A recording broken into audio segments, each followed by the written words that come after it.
Good morning, NBM. Wonderful to see you. My name is Dan, if we haven't met before. I have the privilege of being one of the pastors here, and particularly overseeing the Parramatta campus.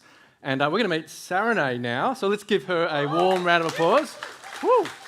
Oh, you got a couple of woohoos. Look at that. My biggest fan. Yeah, biggest fan down the front. Excellent. Now, biggest fan is Matt, your husband. But yes, just clarifying. that's right. Yeah, okay, good. I think it'll be on if you just start speaking into it. We'll see how we go. Okay, you can hear me, Yeah, great. perfect.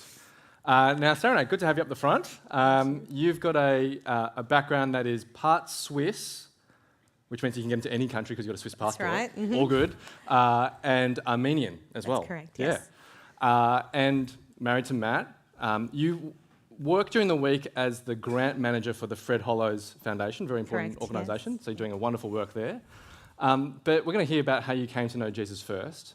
And that happened through a mission trip to, I feel like I'm on Eurovision here, Moldova. Moldova, yes.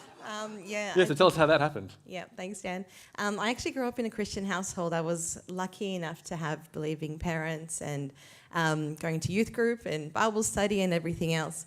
But we had all the excuses in the world not to be at church, which was a funny anomaly, playing soccer and everything else like that. So I pretty much skimmed through my whole childhood thinking that I was a Christian. Even being baptised at 12, it was a thing we did as Christian kids. But I never really committed my life. And then I heard about a mission trip to Moldova, and I thought, what a great way to see Moldova. So I just got myself onto the list, and I thought I had fooled everybody. But the people who we went with, they did know me for years, and I think they really did know that my heart really wasn't for Jesus. And they quietly worked on me alongside working with the locals and the local churches. And I think I got to a place where I really couldn't hide. You know, we had morning prayer, evening prayer. We were in churches all day. We were talking to Christians in hardship, you know, and who were real believing Christians. And yeah, I think a day came where I really had to admit to myself that I hadn't given my life to Christ, and either I could fake it forever and people would know, or I could really commit, and I did know that I didn't have peace until I committed. And so, yeah, I gave my life to Christ on that trip to Moldova. Yeah, excellent. The fruit of that mission trip was that you yourself came to accept Jesus, which is awesome. Now, you've been married to Matt for a while. Matt's a shift worker, and so in terms of kind of connecting in with church, that's always been a little bit tricky because sometimes, you know, Matt's working on Sunday and then you're heading to church on your own. Mm-hmm. Tell us, before you've settled here at NBM Parramatta, tell us what that was like for you, kind of navigating that. Yeah, thanks. We've been married for 10 years and Matt's been in the job for more than that. If I wasn't at a church where I feel comfortable, or if we were at a church where we didn't particularly maybe connect so well, it's pretty much the best excuse not to go to church if you're not in the mood or if you're not right on that day. And so we had a lot of home renovations for the last couple of years, and we just had I had lots of good reasons to say, I'll just stay home today because Matt's at work, you know. But being at NBM has been very different. I really feel like we've connected in as a family here, and we've been to a few really great churches, but I really feel like this is where we've connected in as home. Both of us look forward to being here, and I don't really want an excuse not to be at church. And sometimes I'm like a late, very non-punctual person. And I'm in the car and I'm listening to the songs on YouTube because I don't want to get here and be totally disconnected. So I'll do that on the way here and then listen all the way up the stairs until I realise it is distracting for everybody else, and then I'll turn it off. Nice.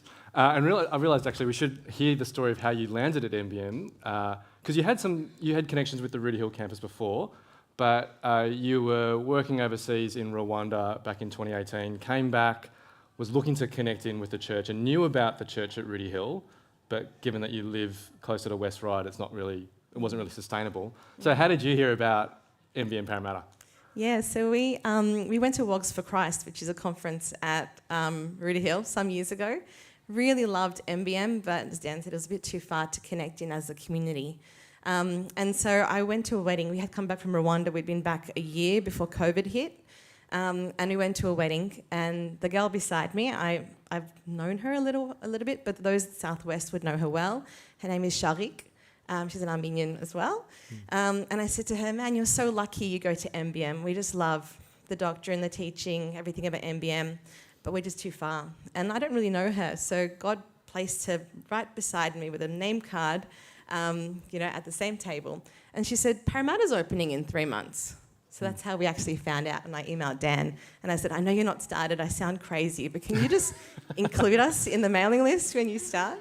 And then Dan invited us to Rudy Hill. We came a few weeks and then ended up coming to the haven't launch. looked back since. Yeah. Great. Okay, so you've been with us for a little bit over a year now. What's that been like? You talked a little bit, gave us some details about how church has been home for you. Are there other ways in which you've kind of connected and what's helped in terms of, church feeling home? Yeah, so we've connected into a really great growth group, which shout out to, I think everyone's been serving today, which is great. And so it's really been great to become vulnerable with a small group of people where you can really be held accountable, you can be encouraged, and you can really be yourself. And that's been really great because then when we get to church, it just feels like family already. And then I help with morning tea, so I serve on morning tea, and just to have a small team where we get to be on a WhatsApp chat and to work together towards a goal has been really grounding into the church. So for those who are not serving, it's not just serving, it's actually really pulling yourself into a smaller family. So I really encourage you reach out. That's been really helpful for us, both. Excellent. So it sounds like whereas before there may have been excuses not to be at church, now there's no excuse to miss church. That's correct. Yeah, and actually my family would have events on Sundays, and they have been really respectful because they know we're committed, and so we don't organise family gatherings on Sunday mornings any longer. And I think that really is really important because the whole family recognises that there's a church family too, and it's a way of loving us by releasing us to be at church too. So, yeah. Awesome. Now, Sarineh, last question. During the term, we've been going through in your growth group prayer and been encouraging people to grab these, make use of these prayer diaries, which are actually up at the back at the stand. So grab yours if you haven't got one afterwards. How have you benefited from using the prayer diary so far? The inside page of the prayer diary says your 10 most impossible prayers. And the first time I opened that up, it reminded me of these 3 things that I've been praying for maybe 10 years, 10 years, some 2 years, 1, 5 years, like that. And I never saw them as the impossible becoming possible. I just saw them as requests I put to God, and sometimes he says no, and sometimes he says maybe and wait.